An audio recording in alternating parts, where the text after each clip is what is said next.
ಮೊದಲಿಗೆ ಸಿಎಂ ಕುರ್ಚಿ ಕದನ ಮತ್ತೆ ಮುಂದಲಕ್ಕೆ ಬರ್ತಾ ಇದೆ. ಆದರೆ ಹೈಕಮಾಂಡ್ ಮಾತ್ರ ಇದ್ರ ಬಗ್ಗೆ ಯಾವುದೇ ರೀತಿಯಾದಂತಹ ಡಿಸಿಷನ್ ಅನ್ನ ತಗೊಂಡಿಲ್ಲ.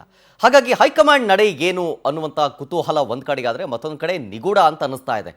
ಗೊಂದಲದಲ್ಲಿದ್ದಾರೆ ಡಿಸಿಎಂ ಡಿ ಕೆ ಶಿವಕುಮಾರ್ ಅವರ ಬಣ. 6ನೇ ತಾರೀಕು ಅಂತ ಡೇಟ್ ಕೂಡ ಫಿಕ್ಸ್ ಮಾಡಿದ್ರು.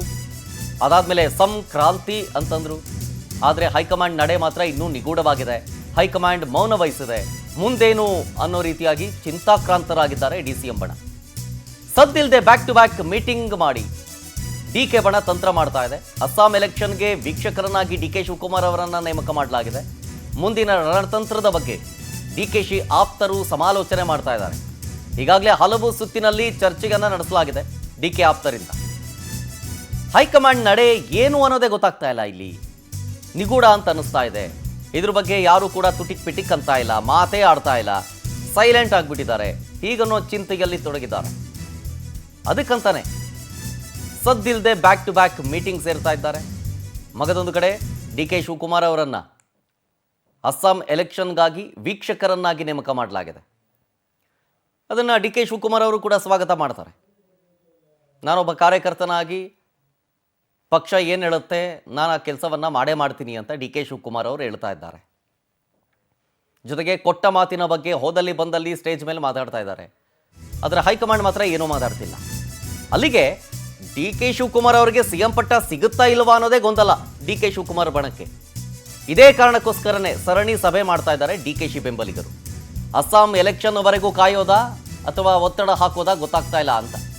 ಅದಕ್ಕೋಸ್ಕರ ಅಂತಾನೆ ಡಿ ಕೆ ಆಪ್ತ ಬಣ ಶಾಸಕರು ಮೀಟಿಂಗ್ ಮಾಡಿದ್ದಾರೆ.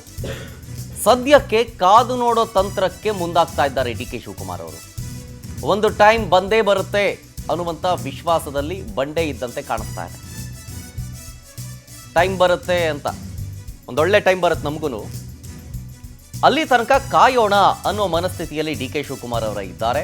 ಹಾಗಾಗಿ ಅದನ್ನೇ ನಾವು ಕೂಡ ಅನುಸರಿಸೋದಾ, ಅಸ್ಸಾಂ ಎಲೆಕ್ಷನ್ ಆಗೋ ತನಕ ಕಾಯೋದಾ ಅಥವಾ ಹೈಕಮಾಂಡ್ ನಾಯಕರಿಗೆ ಒತ್ತಡ ಹೇರೋದಾ, ಹೀಗನ್ನೋ ಗೊಂದಲದಲ್ಲಿ ಡಿ ಕೆ ಶಿವಕುಮಾರ್ ಅವರ ಆಪ್ತ ಬಣ ಇದ್ದಂತೆ ಕಾಣಿಸ್ತಾ ಇದೆ. ಡಿ ಕೆ ಇದೇ ವಿಚಾರಕ್ಕೆ ಸಂಬಂಧಪಟ್ಟಂತೆ ನಮ್ಮ ಪ್ರತಿನಿಧಿ ಆನಂದ್ ನಂದಗುಡಿ ಮಾಹಿತಿ ಕೊಡ್ತಾರೆ. ಆನಂದ್, ಒಂದು ಕಡೆ ಡಿ ಕೆ ಶಿವಕುಮಾರ್ ಅವರು ಅಸ್ಸಾಂ ಎಲೆಕ್ಷನ್ಗೋಸ್ಕರ ವೀಕ್ಷಕರಾಗಿ ನೇಮಕ ಮಾಡಲಾಗಿದೆ, ಅದರಲ್ಲಿ ಕೆಲಸದಲ್ಲಿ ತೊಡಗಿಸ್ಕೊಳ್ತಾರೆ.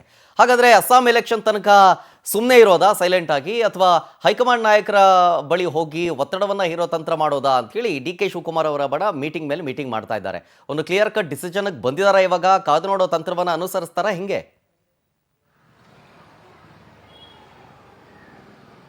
ಶರತ್, ಪ್ರಮುಖವಾಗಿ ಡಿ ಕೆ ಶಿವಕುಮಾರ್ ಮತ್ತೆ ಅವರ ಬಣದ ಮುಂದೆ ಬೇರೆ ಆಪ್ಷನ್ ಇಲ್ಲ. ಹೈಕಮಾಂಡ್ ಎಲ್ಲಿವರೆಗೆ ಒಂದು ಸೂಕ್ತವಾದಂತ ನಿರ್ಧಾರವನ್ನ ತೆಗೆದುಕೊಳ್ಳಲು ಅಲ್ಲೂ ತನಕ ಕೂಡ ಕಾದ್ ನೋಡ್ತಕ್ಕಂಥ ಒಂದು ಪ್ರಯತ್ನಕ್ಕೆ ಈಗ ಡಿ ಕೆ ಶಿವಕುಮಾರ್ ಅವರ ಬಣನೂ ಕೂಡ ಮುಂದಾಗಿರ್ತಕ್ಕಂಥದ್ದು. ಪ್ರಮುಖವಾಗಿ ಜನವರಿ ಈ ಒಂದು ಸಂಕ್ರಾಂತಿ ಒಳಗಡೆ ತಮ್ಮ ಆಸೆ ಈಡೇರುತ್ತೆ ಅನ್ನೊಂದು ನಿರೀಕ್ಷೆಯಲ್ಲಿ ಡಿ ಕೆ ಶಿವಕುಮಾರ್ ಅವರು ಇದ್ರು. ಈ ನಡುವೆ ಅವರನ್ನ ಅಸ್ಸಾಂ ಚುನಾವಣಾ ವೀಕ್ಷಕರನ್ನಾಕಿ ನೇಮಕ ಮಾಡಿ ಹೈಕಮಾಂಡ್ ಶಾಕ್ ಅನ್ನ ಕೊಟ್ಟಿದೆ. ಜೊತೆಗೆ ಚುನಾವಣೆ ಮುಗಿಯುವ ತನಕ ಕೂಡ ತಮಗೆ ಯಾವುದೇ ರೀತಿಯ ಒಂದು ಕುರ್ಚಿ ವಿಚಾರ ಮಾತನಾಡೋಗಿಲ್ಲ ಅನ್ನೊಂದು ವಿಚಾರವನ್ನ ಹೇಳಿ ಡಿ ಕೆ ಶಿವಕುಮಾರ್ ಮತ್ತೆ ಆಪ್ತರ ಬಣದ ಬಾಯಿ ಮುಚ್ಚತಕ್ಕಂಥ ಕೆಲಸವನ್ನ ಹೈಕಮಾಂಡ್ ನಾಯಕರು ಮಾಡಿದ್ದಾರೆ. ಮತ್ತೊಂದು ಕಡೆ ಸಿಎಂ ಸಿದ್ದರಾಮಯ್ಯ ಅವರು ಬಜೆಟ್ ಮಂಡನೆ ಮಾಡೋದಕ್ಕೂ ಕೂಡ ಎಲ್ಲಾ ರೀತಿಯ ಒಂದು ತಯಾರಿಯನ್ನ ಮಾಡ್ಕೊಳ್ತಾ ಇರ್ತಕ್ಕಂಥದ್ದು. ಮುಂದಿನ ವಾರದಿಂದ ಬಜೆಟ್ ಪರಿಶೀಲನಾ ಅಂದ್ರೆ ಇಲಾಖಾವಾರು ಪ್ರಗತಿ ಪರಿಶೀಲನಾ ಸಭೆಗಳನ್ನ ನಡೆಸಿ ಬಜೆಟ್ ಸಿದ್ಧತೆಯನ್ನ ಮಾಡ್ಕೊಳ್ಳೋದಕ್ಕೆ ಸಿದ್ದರಾಮಯ್ಯನವರು ಮುಂದಾಗಿರ್ತಕ್ಕಂಥದ್ದು. ಹಾಗೇನಾದ್ರೂ ಬಜೆಟ್ ಮಂಡನೆ ಮಾಡೋದಕ್ಕೆ ಅವಕಾಶವನ್ನ ಮಾಡಿಕೊಟ್ರೆ ಮುಂದೆ ತಮಗೆ ಸಿಎಂ ಕುರ್ಚಿ ಸಿಗೋದೇ ಇಲ್ಲ ಅನ್ನೋ ಒಂದು ಲೆಕ್ಕಾಚಾರದಲ್ಲಿ ಡಿ ಕೆ ಶಿವಕುಮಾರ್ ಅವರು ಇದ್ದಾರೆ. ಹಾಗಾಗಿ ಬಜೆಟ್ ಮಂಡನೆಗೂ ಮುನ್ನ